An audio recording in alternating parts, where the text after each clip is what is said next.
네, 현재 우리는 이제 정보화 사회를 이제 우리 살아가면서 이런 이제 디지털 패러다임 시대를 우리는 이제 우리 생활에서 우리는 경험하고 있기 때문에요. 정보 사회에 대한 이런 그 디지털 패러다임은 실질적으로 우리가 정보의 그 정보 체계를 우리 사회에서 사람들이 어떤 그 시대적인 요소들을 갖다가 우리가 이제 고의적으로 만들지 않더라도 여러 가지 우리가 이론적인 틀에서 어떤 개념을 뛰어넘어 디지털 그 패러다임 시대로 우리는 이제 변하고 있다고 이제 보는 것입니다.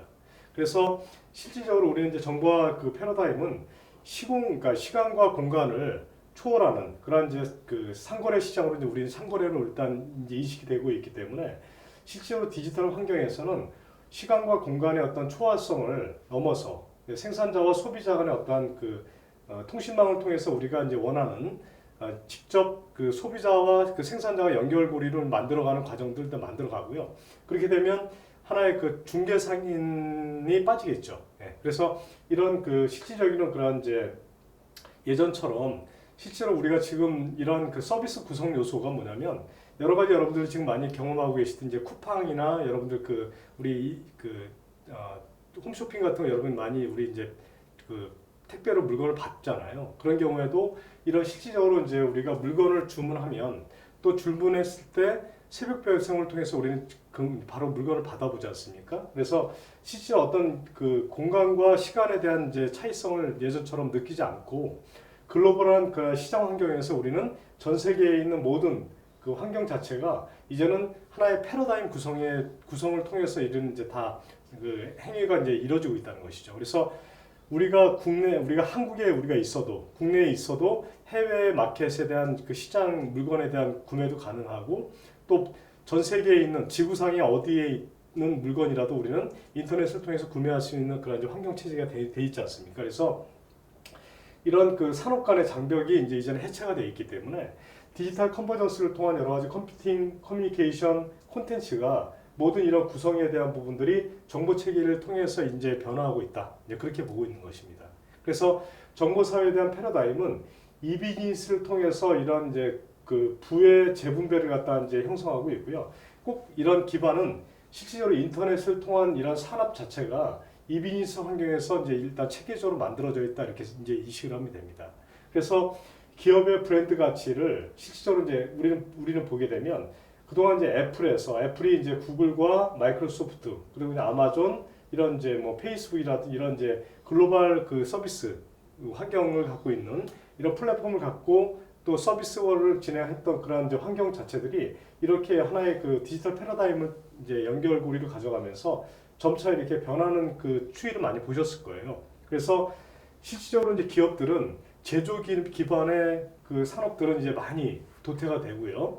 서비스 기반의 이런 그 인터넷 환경에 대한 모바일과 연계된 이런 인터넷을 통한 시간과 공간에 대한 제약이 없는 이런 이 비즈니스를 통한 기업들은 더 이제 성장하는 그리고 하나의 그 기업 자체도 이런 1인 기업 내지는 이런 그 기업이 SNS를 통한 이런 이제 그 서비스 마켓을 구성하는 기업들이 이제는 더 우리 시장에서 많이 이제 형성되고 있는 걸 많이 이제 여러분들 보고 계십니다. 그래서 디지털 경제라고 하면 실제로 디지털 패러다임을 이용한 그런 이제 사회적인 경제를 보통 우리는 이제 이야기하고 있습니다. 그리고 디지털 경제 체계 자체는 이런 여러 가지 우리가 이제 뭐 무어 법칙이라든지 길더의 법칙, 그다음에 뭐 서프의 법칙 이런 이제 여러 가지 이제 그 정보 체계에 대한 그 여러 가지 그 법칙 요소에 대한 부분들을 많이 이제 적용해서 보고 있고요.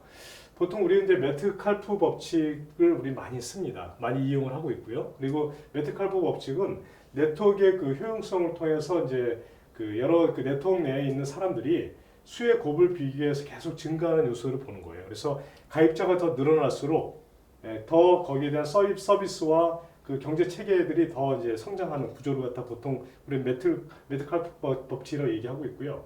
그다음에 이제 무어의 법칙 같은 경우에는 컴퓨터 반도체 칩을 이용해서 실제로 컴퓨터 반도체 칩은 우리 보통 이제 18개월마다 2배 증가하는 그런 이제 그런 그 속성이 있대요. 그래서 이런 그 2배로 증가하는 그 가격 역시도 실질적으로 이렇게 여러 가지 그 이제 서비스 자체가 18개월 단위로서 이제 서비스가 증가하고 가격은 반으로 이제 줄어드는 그런 이제 여러 가지 그 시장 환경에 대한 부분들을 이제 그런 그 차별성을 가져가고 있기 때문에 실질적으로 이 시장에서는 특히 디지털 우리 그 첨단화되어 있는 이런 이 산업에서는 무어의 법칙에 대한 그런 이제 변화를 많이 우리는 경험을 하고 있습니다. 그래서 우리가 이제 굳이 연도를 갖다 이제 이렇게 구분해서 이야기하자면 1980년대에는 우리가 하드디스크 자체가 우리가 예를 들어서 용량 자체가 1기가대 하드디스크가 있었다고 하면 지금 현재 2020년대에 넘어오면 거의 1테라바이트의 그 가격을 형성하고 있는 제품도 이제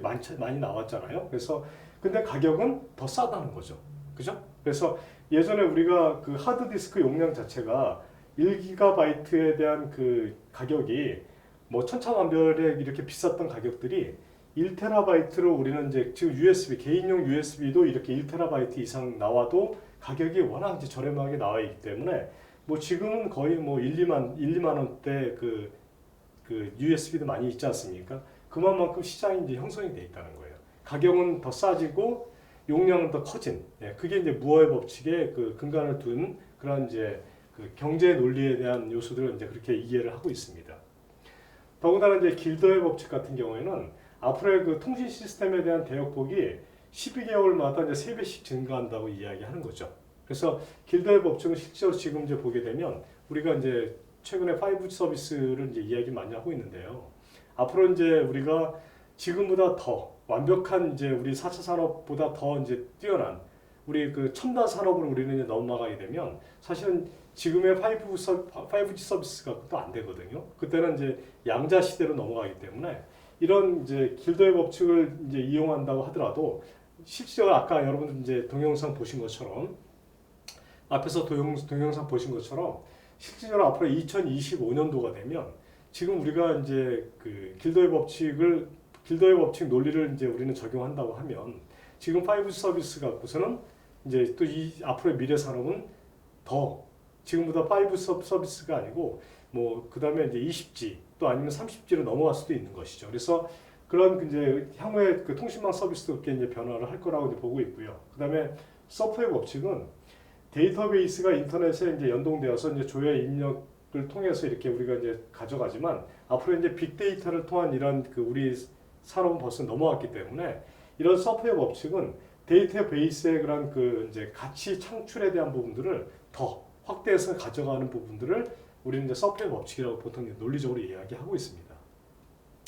그리고 이제 그 코어스의 법칙은 실제로 이제 우리가 이제 디지털 시대를 살고 있기 때문에 기업 간 협력을 통해서 이제 거래 비용이 이제 감소되고 있죠. 그래서 그 기업 내 어떤 조직의 복잡성을 감소하고 실질적으로 이제 이런 그 기업 내에서도 또 경쟁 기업 간에 서로 이렇게 융합 체계로 가져가면서 이런 코어의 법칙을 통해서 보다 더 이제 감소화된 여러 가지 그 체계에 대한 부분들 많이 감소시키는 그런 구조를 보통 코어스의 법칙을 통해서 많이 우리는 활용을 하고 있는 그런 구조로 가고 있습니다.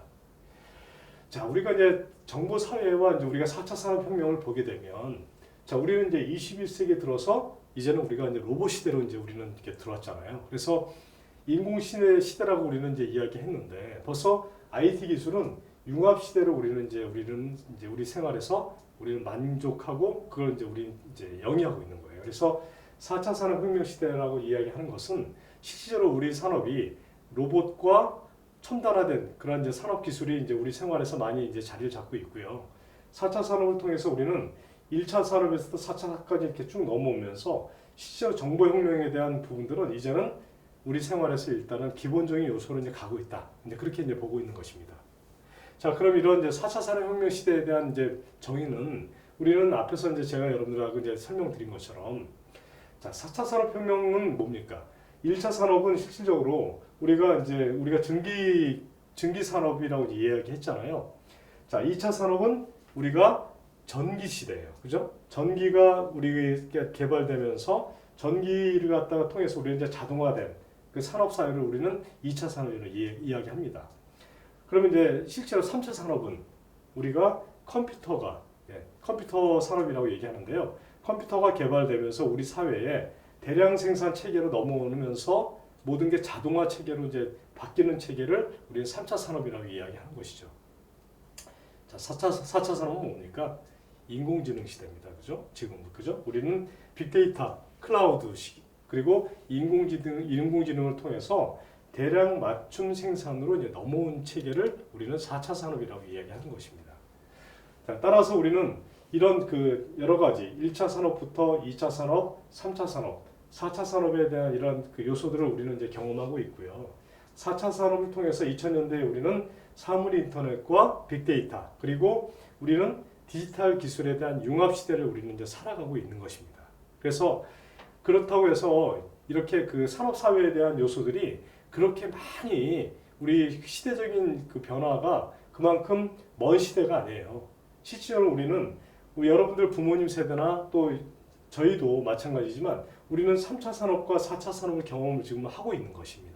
그죠? 그래서 실제로 2차 산업부터 이렇게 넘어오면서 우리 산업이 이제 컴퓨터가 도입되고 컴퓨터를 통해서 이제 4차 산업으로 넘어오는 그 과정이 불과 3, 40년밖에 안 된 거예요. 그래서 지금 앞으로의 미래 산업은 4차 산업에서 이제 더 첨단화된 기술로 이제 진화하고 있기 때문에 이런 그 모든 산업 자체가 사물 인터넷과 네트워킹이 하나의 혼용이 되어 있고요. 그리고 인공지능을 통한 초지능 로봇으로 이제 이렇게 진화가 된 거죠. 그래서 가상현실과 증강현실, 초연결고리를 통한 이런 산업 자체는 뉴 비즈니스에서 우리는 하나의 그 디지털 마켓 자체가 모든 구성 자체가 이런 이제 이제는 융합 시대에서 초인류 이제 이런 연결고리로 이제 만들어가는 거예요.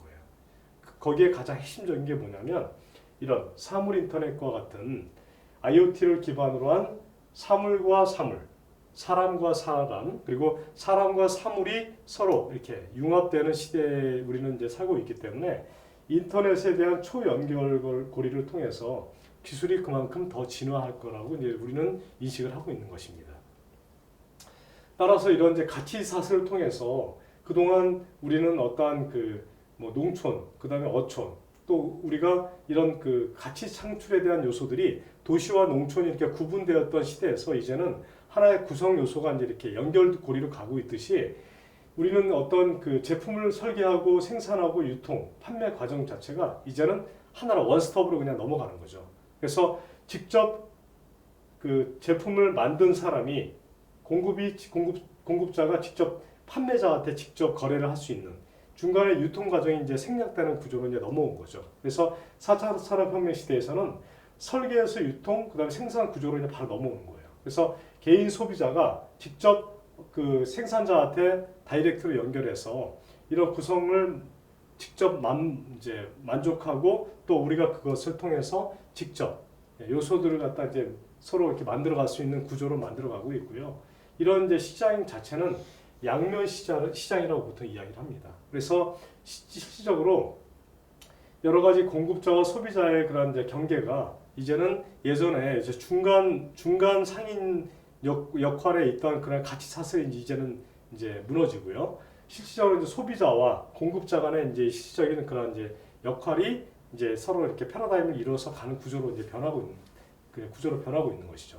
그래서 그동안 이제 어떤 그 가치 창출에 대한 요소들이 여러 가지 그 시스템 자체가 디지털 코어를 통해서 동시 통합 계획을 만들고 주문 처리하고 개발을 통하고 이런 여러 가지 이런 체계 자체가 서로 연결고리를 이제 메커니즘을 구성해 가는 구조로 이제 변한 것이죠. 예전처럼 여러 가지 기획을 세우고 재료를 만들고 소스를 또 만들어서 그것을 배송을 하고 이런 자원을 분배했던 이런 그 센서 기술을 요구했던 인지 과학 요소에 대한 부분들이 이런 가치 사슬이 붕괴되면서 서로 연결고리를 이렇게 이제 구성해 가는 거예요. 그래서 전 세계 어디에 있던 어떤 제품이 있고 어떤 서비스라도 실질적으로 내가 있는 그 로컬 환경에서 이런 모든 서비스를 내가 이제 만족하고 느낄 수 있는 그런 구조로 변하고 있다는 것이죠. 그게 어떤 내용이냐고 하면 이런 모든 이제 산업 자체는 클라우드 같은 이런 분산 병렬 처리 시스템들이 하나의 슈퍼컴퓨터 안에서 우리는 이제 이 서비스를 받고 있기 때문에 한 장소에 모여 있더라도 하나의 그 여러 가지 슈퍼컴퓨터를 통한 여러 가지 그 장소에서 분산되어 있는 서비스를 이용할 수 있는 것을 우리는 분산형 슈퍼 환경에 대한 이 기술 요소라고 우리는 이해하고 있는 것입니다. 그래서 컴퓨터 시스템 자체는 클라우드를 통한 클라우드 컴퓨팅 시스템은 인터넷 서버를 통해서 데이터를 저장하고 네트워크를 콘텐츠 사용을 이용해서 ICT를 통한 여러 가지 이제 동시 환경을 많이 경험할 수 있도록 돼 있고요. 지금 우리 공부하고 있는 학습하고 있는 빅데이터는 많은 데이터를 통해서 기존의 데이터베이스 관리 시스템을 조금 더 진흥화시키고 양과 질의 그런 여러 가지 정형되어 있는 데이터와 비정형 데이터를 서로 연결고리를 통해서 만들어서 모든 데이터 시스템들이 더 체계적으로 이제 만들어갈 수 있도록 이제 구성 요소를 만드는 거예요. 그래서 지금은 초고속 무선 인터넷과 초고속 컴퓨터를 통한 여러 가지 체계들이 가치에 대한 여러 가지 요소들을 사물과 이런 그 사물 간에 또 그리고 단말기를 통해서 모든 시스템들이 어떤 영역과 장벽을 이제 허물어서 가는 구조를 이제 만들어가는 요소들을 이제 우리는 그렇게 경험하고 있는 것입니다. 거기에 우리는 사물 인터넷을 통해서 더 컴퓨터 시스템은 더 경량화되고 초소형화된 구조로 이제 넘어오는 것이죠. 그래서 이런 기반을 통해서 프로그래밍 시스템 역시도 더 일단 하이 레벨 랭귀지 구성에 대한 요소들을 만들어서 가는 요소를 이제 만들어가는 거예요. 그래서 초소형 컴퓨터가 모든 그 산업에 대한 요소들을 인터넷 그 데이터를 활용해서 이런 디바이스 환경이 소형화가 되는 게 상당히 이제 중요하기 때문에 디바이스 환경 요소들은 이제는 인공지능을 통해서 부를 창출하고 하나의 이런 컴퓨터 시스템이 이런 그 컴퓨터에 대한 여러 가지 가치 창출은 하나의 인공지능을 통한 그 메커니즘이 서로 이제 그 규명화되어 있기 때문에 사람에 대한 생각과 이제 컴퓨터가 서로 이제 인터랙션을 통해서 HCI, 그러니까 휴먼 컴퓨터 인터랙션을 갖다 만들어가는 구조로 이제는 이제 가고 있다는 겁니다. 그래서 우리가 그동안 모든 그 서비스 환경은 기술을 통한 여러 가지 이제 사람이 인식을 하고 음성 인식을 하고 번역을 하고 통역을 했던 이런 구조 자체에서 인공지능을 통해서 하나의 이제 구성 자체가 AI의 그런 이제 기반을 통해서 이제 진화하고 있는 이제 구조로 변하고 있다고 이제 보고 있는 것이죠.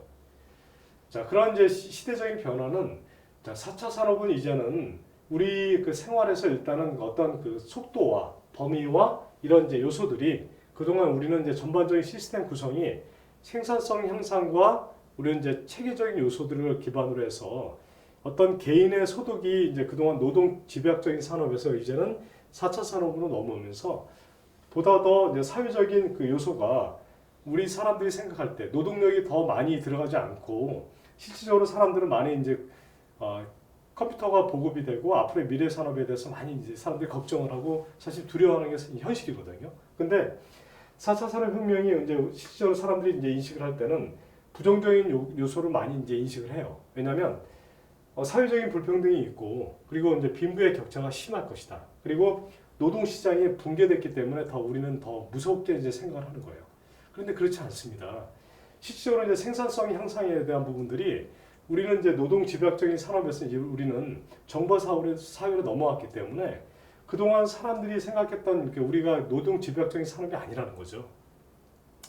앞으로 이제 여러분들 뒤에서 이제 보시게 되면 우리가 그만큼 더 삶의 질이 향상이 돼 있기 때문에 앞으로의 4차 산업혁명 시대는 지금처럼 우리가 생각하고 있는 그러한 이제 미래 산업에서 우리가 경험했던 그런 이제 앞으로의 우리가 그동안 경험해왔던 그 생각도 못했던 그런 산업을 미래 산업에서는 4차 산업을 통한 여러 가지 컴퓨터와 기계가 서로 소통하는 그런 생태계를 우리는 이뤘기 때문에 앞으로 이런 가치 창출을 통해서 우리는 더 혁신적이고 더 이제 제도적인 부분들이 이제는 체계적으로 진화하고 있다는 거예요. 그래서 4차 산업을 통한 인간과 컴퓨터가 서로 이제 기계를 통해서 연결고리를 만들어갔던 그런 시대에서 4차 산업을 통해서 우리는 컴퓨터와 인간과 그 다음에 인공지능이 서로 이제 하나의 그 구조적인 요소로 상호 소통하는 구조로 이제 변하고 있다는 그런 걸 여러분들이 많이 경험하고 있는 것입니다. 그래서 3차 산업에서 우리는 컴퓨터와 기계가 서로 이렇게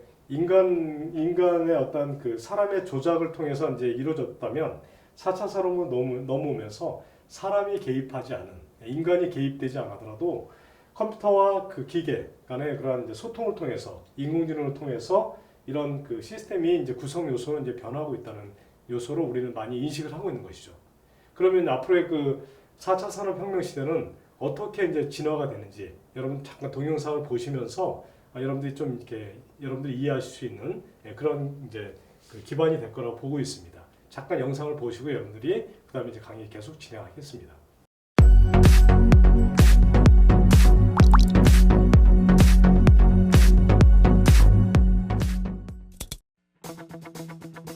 자동차가 스스로 운전하고 가정용 로봇이 집안일을 돕고 전 세계 사람들과 가상세계에서 만나 대화하는 모습. 영화에서만 상상하던 일이 눈앞에 다가오고 있는데요. 미국은 구글, 애플, 우버, 아마존 등 첨단 기술과 자금력을 보유한 민간 기업 중심의 연구 개발 투자로 발전하고 있으며 독일의 경우 인더스트리 4.0을 통해 제조업과 ICT 융복합을 이루고 있습니다. 중국은 독일의 인더스트리 4.0을 벤치마킹한 제조 2025를 진행하고 있으며 우리나라에서도 4차 산업혁명이라는 단어로 시대의 변화를 준비하고 있습니다. 그럼 우리나라에서 말하는 4차 산업혁명이란 무엇일까요? 18세기 말 증기기관을 통해 동력을 활용하여 생산성을 증대시킨 1차 산업혁명을 시작으로 1870년대 컨베이어 벨트, 전기 동력을 활용한 대량 생산이 가능해진 2차 산업혁명, 1970년대 전자 IT 기술을 통해 생산의 자동화가 이루어진 3차 산업혁명까지 진행이 되었습니다. 사실 1에서 3차 산업혁명은 산업혁명이 종료되거나 어느 정도 진행된 시점에 정의된 개념인데요. 이에 반해 4차 산업혁명은 전략적인 지향점으로서 산업혁명이 이루어지기 전에 제시된 개념입니다. 4차 산업혁명이라는 용어가 공식적으로 거론된 곳은 2016년 1월 세계경제포럼인데요. 이 포럼에서 4차 산업혁명에 대해 물리학, 디지털, 생물학 기술 등의 융합을 기반으로 한 기술혁명이라고 정의했으며 정보통신 기술 기반의 새로운 산업시대를 대표하는 용어가 되었습니다. 1에서 3차 산업혁명과 4차 산업혁명의 가장 큰 차이점을 말하자면 물리적인 노동력을 넘어서 인간의 지능과 판단의 영역까지 기기가 대신할 수 있다는 점을 들기도 합니다. 이와 더불어 증기선, 철도 등이 처음 발명되고 사용되기까지 100년이 걸렸다면 최근 인터넷이나 휴대폰 등은 10년이 채 되지 않은 시간이 소요된 것으로 나타나고 있으며 기술 확산 속도가 점점 가속화되고 있습니다. 이러한 기술의 변화, 기술의 확산 속도를 볼 때 새로운 기술들이 앞으로 어떤 속도와 형태로 진행될지, 어떤 영향을 미치는지 관심을 가지고 살펴야 하죠. 최신 기술의 발전 정도와 트렌드를 볼 수 있는 곳은 대표적으로 국제전자제품박람회를 볼 수 있는데요. 2017년 국제전자제품박람회를 통해 소개된 주요 트렌드를 보면 우리도 일상에서 접할 수 있는 음성인식이나 스마트워치와 같은 웨어러블 기기부터 언론 매체를 통해 자주 접하는 자율주행차까지 우리의 생활을 더욱 편리하게 할 수 있는 제품들이 소개되었습니다.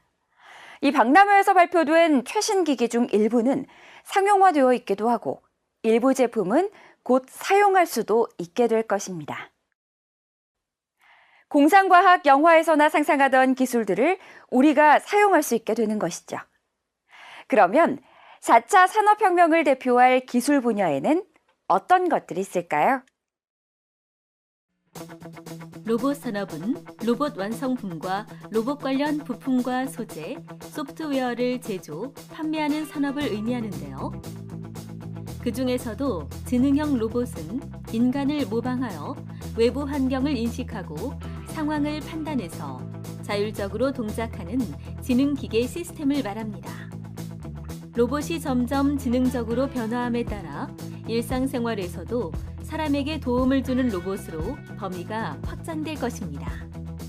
AR, VR 산업은 증강현실과 가상현실 기술 기반으로 인간의 감각과 인지를 유발하여 실제와 유사한 경험 및 감성을 확장해주거나 실제의 배경에 유의미한 정보를 보여주는 참여형 차세대 디바이스와 콘텐츠 산업을 말하는데요. 각종 산업의 증강현실 또는 가상현실 기술을 활용하면 시뮬레이션으로 산업 현장의 사고를 예방할 수가 있는 것이죠. 다음으로 IoT, 즉 사물 인터넷은 사람이 거주, 생활하는 공간과 기기에 센서를 부착해 실시간으로 데이터를 주고받는 기술이나 환경을 말합니다. IoT 기술을 접목한 기기들은 정보를 공유해서 편리하고 안전하고 즐겁고 경제적인 삶의 가치를 제공해 주는데요.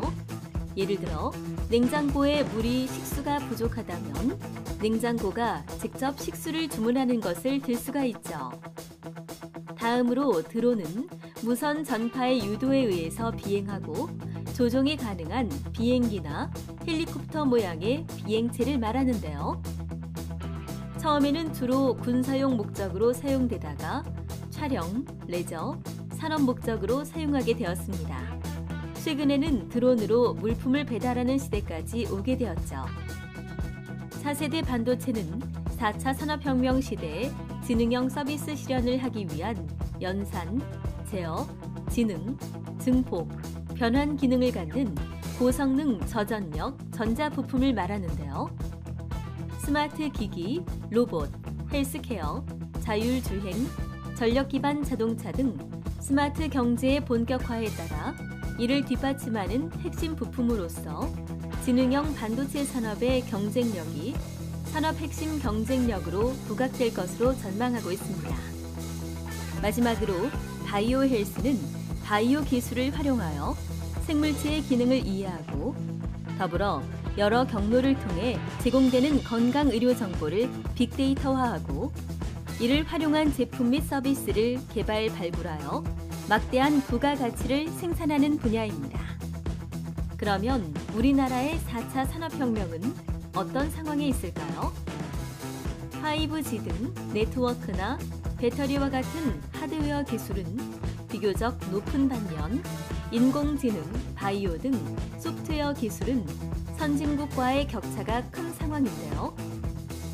4차 산업혁명에 효과적으로 대응하기 위해서는 핵심 기술 확보와 창의, 융합형 인재 양성 등 지속적인 지식이 창출될 수 있는 기반을 마련하고 벤처 창업 생태계 조성을 통해 새로운 산업과 서비스가 계속적으로 생성하고 발전할 수 있도록 하는 것이 중요하다고 할 수 있습니다.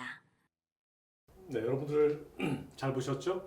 예, 4차 산업혁명 시대는 앞으로 우리가 이제 살아가는 미래 시대이기 때문에 우리가 지금 현재 이렇게 보시는 것처럼 우리가 그동안 살아왔던 시대에 대한 어떤 변화가 아니고요. 앞으로의 미래 산업은 이렇게 이제 변하고 있습니다. 그래서 지금 현재 우리가 여러분들도 많이 이제 경험하듯이 우리 4차 산업혁명 시대는 이제 우리의 시대다. 그리고 이런 기반은 실질적으로 이제 이런 빅데이터나 클라우드나 인공지능에 대한 부분들이 같이 연결고리를 통해서 이제 진화하고 있다. 이렇게 여러분들이 인식하면 됩니다.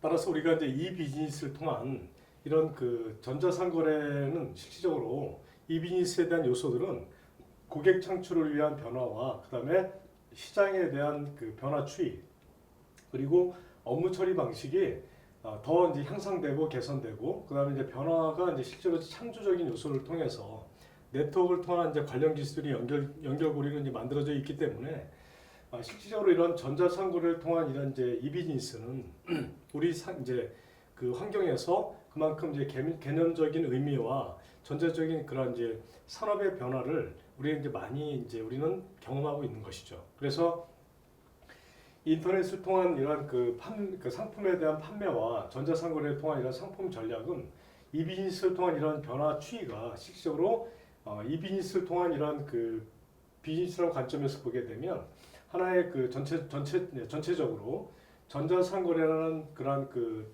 용어를 통해서 실제로 우리는 이제 그런 그 미래 그 시장 변화에 대한 요소와 우리 생활에서 이제 실제로 인터넷 환경을 통해서 급속도로 이제는 그 시장이 이제 변하고 있기 때문에 이 비즈니스 전자상거래를 포함한 이런 이제 개념적인 그런 요소를 보통 우리는 이 비즈니스 시장이라고 이렇게 이야기를 하고 있습니다. 그래서 이런 그 시장 변화에 대한 부분들은 전체적인 그 시장에 대한 그 변화 추이가 이런 그 업무 프로세스에서부터 실제 정보 기술에 대한 인터넷 환경에 미치는 것까지 전체적인 그런 이제 요소들을 우리는 시장과 환경 그리고 개인이 전체적으로 비즈니스 환경 요소를 이제는 우리 생활에서 많이 이제 경험하고 있는 것이죠. 그래서 기업 또한 이제 이 비즈니스를 통한 환경에서부터 정보 교환과 활용 그리고 업무 프로세스 역시도 이런 이제 기업에서 갖고 있는 그 내적 요소와 외적 요소를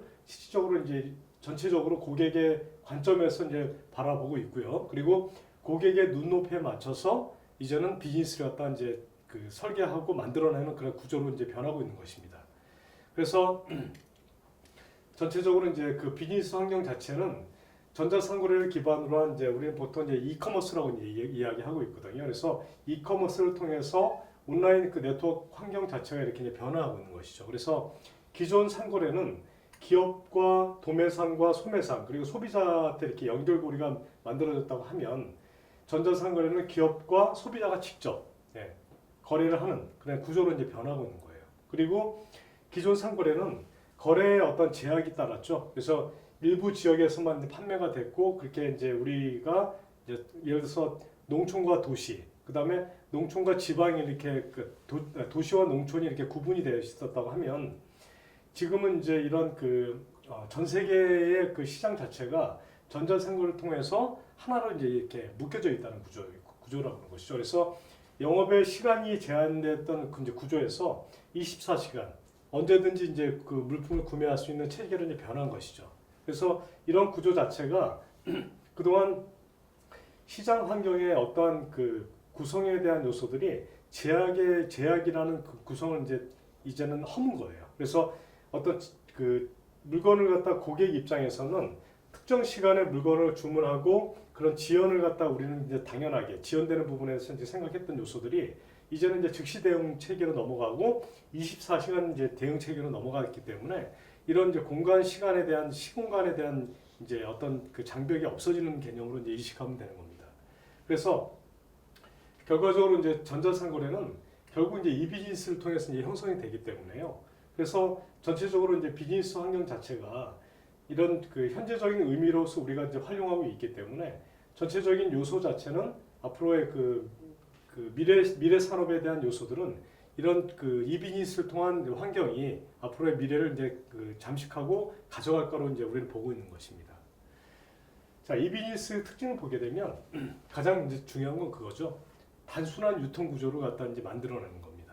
그리고 제한 없는 시공간에 대한 그런 그 요소를 만들어주는 거예요. 그래서 언제 어디서나 인터넷만 있으면 물건을 갖다 주문하고 수집하고 전 세계 어디에든지 팔 수 있는 그 시장 구조 이제 환경이 이제 만들어진다는 거죠. 그리고 편리한 정보를 갖다가 이제 언제든지 획득할 수 있기 때문에 새로운 정보, 신선한 정보를 언제든지 우리가 가져갈 수 있는 거죠. 그리고 예전에는 이런 그 칼럼 리스트라든지 아니면 그 기자들 같은 이런 이제 전문성을 띠는 사람들만이 이런 정보 매체를 갖다가 취득하고 그거를 사람들한테 알려줬지만 지금 그런 구조가 아니잖아요. 그래서 이런 그 정보 전달은 어느 누구나 이런 정보 전달을 갖다가 획득할 수 있고 또 공급하는 사람들이 직접 그 개인한테 올려줄 수 있는 이런 기술들이 워낙 이제 많이 개발이 되어 있기 때문에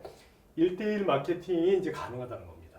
그래서 전반적으로 이 비즈니스 환경은 더 나아가서 불필요한 이제 물리적 공간이 필요가 없는 거예요. 그래서 이 비즈니스를 통한 네트워크가 워낙 이제 활성화되어 있기 때문에 고객 수요에 맞는 즉각적인 대응이 이제 가능하다는 겁니다. 그리고 또 하나 이제 강점이 뭐냐면 적은 투자 비용이에요.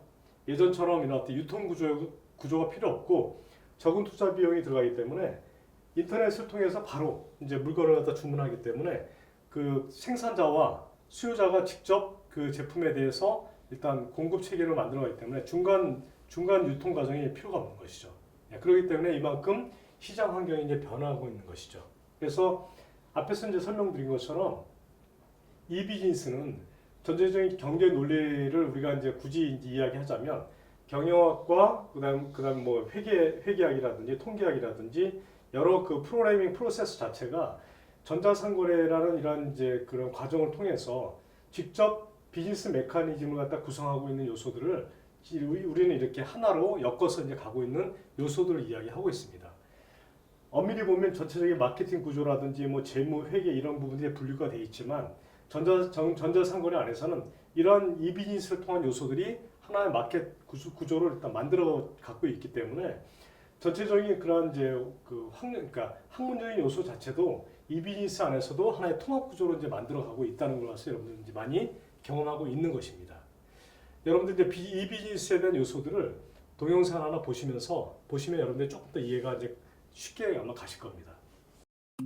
10년도 채 안 되어 기업 가치가 10조 원에 달하며 전통적인 숙박 서비스업을 태풍처럼 빨아들이고 있는 에어비앤비. 그런데 더 놀라운 사실은 호텔방 하나 소유하지 않은 채 이 모든 것을 이루었다는 것. 스마트폰 기반 차량 서비스 기업 우버는 5년도 안 되어 5조 원 이상의 기업 가치가 되었다. 전통적인 택시 산업을 대체할 기세인데 이 역시 단 한 대의 차량도 소유하지 않고서 해냈다. 15억 명이 넘는 가입자를 통해 연 광고 수입만 약 15조 원에 달하는 페이스북. 물론 직접 창작한 콘텐츠 하나 없었다. 세계 최대의 장터로 불리는 중국의 거대 소매 기업 알리바바. 단 한 개의 재고도 소유하지 않았다. 기업 생존에 필수적인 자원을 소유하지 않은 이런 신생 기업들이 단 몇 년 만에 기존 골리앗들과 경쟁할 수 있게 된 이유는 무엇일까? 답은 새로운 비즈니스 모델인 플랫폼에 있다. 플랫폼의 핵심은 상호작용이다. 플랫폼은 외부 생산자와 소비자가 상호작용을 하면서 새로운 가치를 창출할 수 있게 만들어주는 데 기반을 둔 비즈니스다. 시공간의 벽을 허물어버리는 디지털 기술을 혁신에 힘입어 더욱 신속 정확하게 대규모의 생산자와 소비자를 연결해주는 결과물을 만들어낸다. 이와 비교해서 전통적인 기업들의 양상은 파이프라인이라고 불린다. 플랫폼과 달리 파이프라인은 한쪽 끝에는 생산자가, 반대편 끝에는 소비자가 위치한 단순한 단선적 형태로 가치의 창출과 이동이 순차적으로 발생한다. 그런데 에어비앤비, 우버, 페이스북, 알리바바 모두는 파이프라인 모델이 아닌 플랫폼 모델로서 복합적인 상호작용을 통한 전혀 예상하지 못했던 결과물들을 만들어낸다. 상호작용을 기반으로 한 플랫폼 비즈니스의 구체적인 특성에는 4가지가 있다. 첫째, 게이트키퍼가 사라진다. 전통적인 출판업의 예를 들어보자. 파이프라인의 한쪽 끝에 서 있는 편집자는 저자를 선별하고 자신이 선택한 것을 출판한다. 이런 과정은 시간이 많이 들고 노동 집약적인 데다 소수 사람의 직관과 추측에 의존한다. 그런데 아마존의 킨들 플랫폼은 누구나 글을 올리고 책을 출간할 수 있다. 그리고 독자 커뮤니티에서 대규모 자동 리뷰로 대체된다. 게이트키퍼가 사라지게 되면서 소비자들은 더 많은 양의 콘텐츠를 접하고 많은 사람들의 피드백을 통한 자신들의 입맛에 적합한 책을 고를 수 있다. 둘째, 공급자의 성격이 달라진다. 파이프라인상 공급자의 최고 전략은 군더더기 없이 높은 효율성을 구축하는 것이었다. 거대 호텔 체인들은 수십 년간 고위험 건축 투자를 진행해 오면서 관리의 효율성을 구축해왔다. 그런데 플랫폼 숙박업소들은 자신들이 소유하거나 통제하지 않는 아예 내 것이 아닌 재고 시스템을 운영함으로써 관리 비용을 극도로 낮춘다. 셋째, 품질 관리 방식이 바뀐다. 신용과 신뢰성을 보장해주기 위해 플랫폼 사업자가 취하는 방식은 고비용의 관리 전문가를 대거 고용하기보다 거래자 간의 채무 불이행 보험을 들어주고 올바른 처신을 독려하는 평판 시스템을 도입한다. 커뮤니티 구축을 지원하고 반응을 수집하면서 부정적인 피드백을 많이 받은 상품은 리스트에서 사라진다. 세계 최대의 택시회사 우버는 한 대의 자동차도 보유하지 않고 세계 최대의 미디어 회사 페이스북은 콘텐츠를 생산하지 않으며 최대의 기업 가치를 지닌 소매 기업 알리바바는 재고가 없습니다. 또 세계 최대 숙박업체 에어비앤비는 부동산을 보유하고 있지 않습니다. 골리앗과 싸워 이기고 싶은가? 4차 산업혁명 시대의 핵심 키워드, 플랫폼 전략을 꼭 기억하라. 자, 여러분들 흥미롭지 않습니까? 네, 이렇습니다. 앞으로의 미래 산업은 우리가 지금 에어비앤비처럼 이렇게 본인들이 직접 가지고 있는 이제 그 컨텐츠나 서비스가 하나도 없고 또 자산이 없더라도 이렇게 여러 가지 그 컨텐츠 서비스만 가지고 비즈니스를 할 수 있는 그런 체계가 돼 있고요. 그 다음에 알리바바도 마찬가지고요. 그래서 이런 이제 아이디어 또 나름대로의 그 시장만 있으면 일단은 그 서비스 환경 자체에 대한 요소들만 가지고서 전 세계 최고 기업을 일단 만들 수 있는 이제 그런 구조를 만들고 있는 것이죠. 자, 우리는 이제 전자상거래를 통해서 온라인 그 유통 구조에 대한 부분들을 많이 이제 우리는 이제 경험을 했고요. 실질적으로 우리는 이제 실제 화폐를 쓰지 않더라도 우리 전자화폐를 통해서 우리는 금융 산업에 대한 서비스를 우리는 모두 이제 만족하고 있습니다. 자, 세계적인 그 기업이지만 그 시스코 같은 이런 이제 기업들은 실제로 이제 우리가 그동안 이제 그 제조 산업을 기반으로 해서 많이 우리 산업에서 많이 인식이 됐고 그동안 우리가 이만큼 성장하는데 많은 이제 그 기여를 했던 기업이에요. 인텔도 마찬가지죠. 세계적으로 가장 큰 하드웨어 제품을 생산했던 기업입니다. 그리고 이제 이런 우리 그 여러분들 잘 알고 계시는 인터넷 활용한 그 업체를 보게 되면 뭐 예전에 이제 그 야후라는 이제 그 기업 여러분 아실 거예요. 그리고 구글도 마찬가지고요. 그래서 콘텐츠 그 종합 업체로는 이제 이런 그 콘텐츠 서비스를 통해서 구글이나 야후 같은 이런 기업들이 이제 콘텐츠 제공하는 이제 글로벌 회사로 이제 자리 잡고 있고요.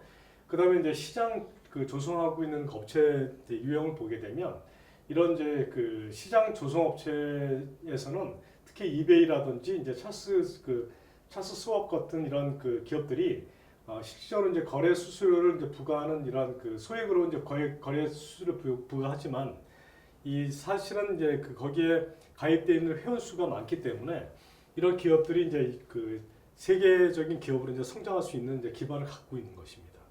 그다음에 이제 인터넷 서비스 제공 업체들을 보게 되면 뭐 여러분들 잘 알고 계시는 뭐 일렉트로닉 그 데이터 시스템이라든지 아니면 뭐 여러 그 구성 그 서비스를 갖다 제공해주는 데이터 저장 그 백업을 하고 있는 이런 기업들, 이런 그 정보 전달을 가지고 있는 기술 매체를 가지고 있는 이제 기업들이 아웃소싱 업체로 이제 많이 지금 자리를 잡고 있는 것이죠.